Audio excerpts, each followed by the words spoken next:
في فيديو النهاردة هنتكلم عن أبرز 10 محترفين مصريين في الدوريات الخارجية، وإيه أكتر أرقام حققوها خلال الموسم المنتهي.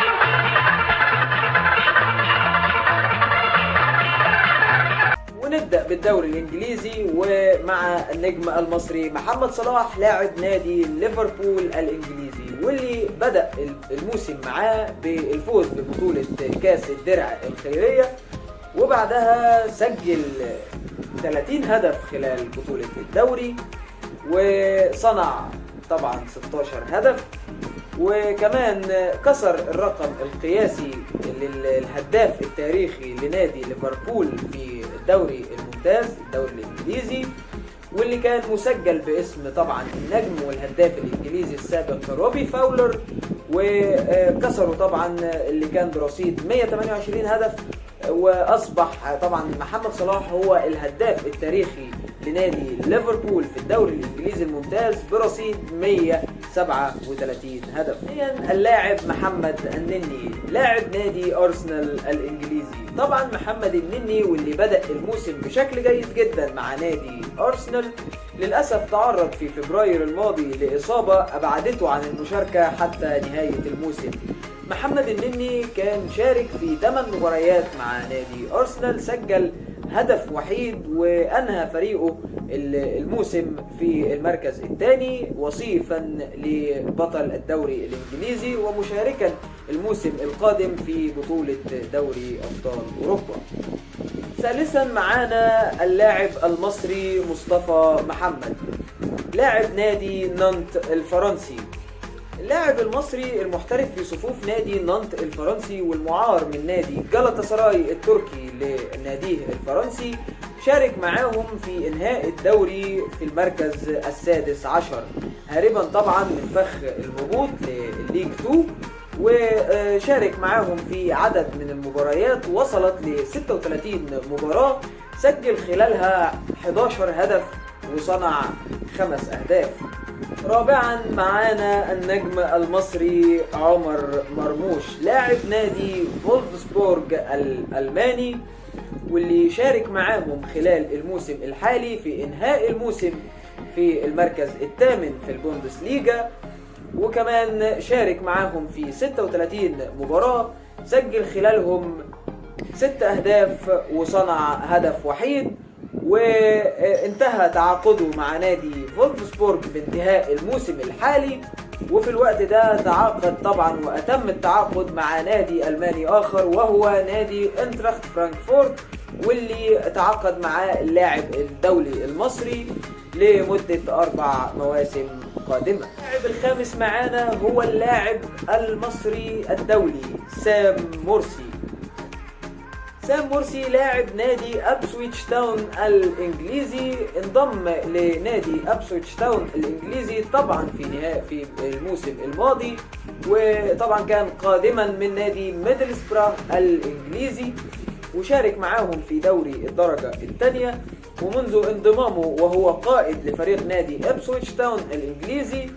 وطبعا قاد سام مرسي فريقه للصعود من دوري الدرجة الثانية الإنجليزي للتشامبيونشيب أو دوري الدرجة الأولى، وده طبعا بعد غياب لإبسويتش تاون الإنجليزي لمدة 4 مواسم متتالية عن التشامبيونشيب، يعود مرة أخرى بقيادة مصرية للاعب سام مرسي. متوسط الميدان شارك في 49 مباراة خلال الموسم، سجل خلالها 4 أهداف وصنع 6. سادسا هيكون معانا اللاعب المصري إمام عاشور.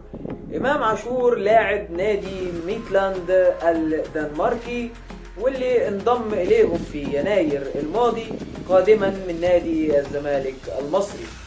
طبعا اللاعب شارك في 8 مباريات فقط مع ناديه، سجل خلالها هدفين، ثم تعرض في ابريل الماضي لإصابة انهت الموسم الحالي بالنسبة له، وهيكون جاهز ان شاء الله بداية الموسم القادم.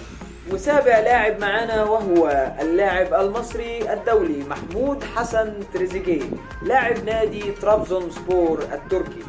طبعا محمود حسن تريزيجيه لاعب ترابزونسبور حقق في بداية الموسم أولى بطولاته الاحترافية، طبعا بطولة كاس السوبر التركي، وأنهى الموسم الحالي مع نادي ترابزونسبور التركي في المركز السادس بمشاركة في 40 مباراة، سجل خلالها 12 هدف وصنع 8 أهداف. ده من لاعب معانا وهو أحمد حسن كوكا لاعب نادي ألانياسبور التركي. أحمد حسن كوكا طبعا النجم الدولي المصري، شارك في إنهاء موسم نادي ألانياسبور التركي في الدوري طبعا بالمركز ال15.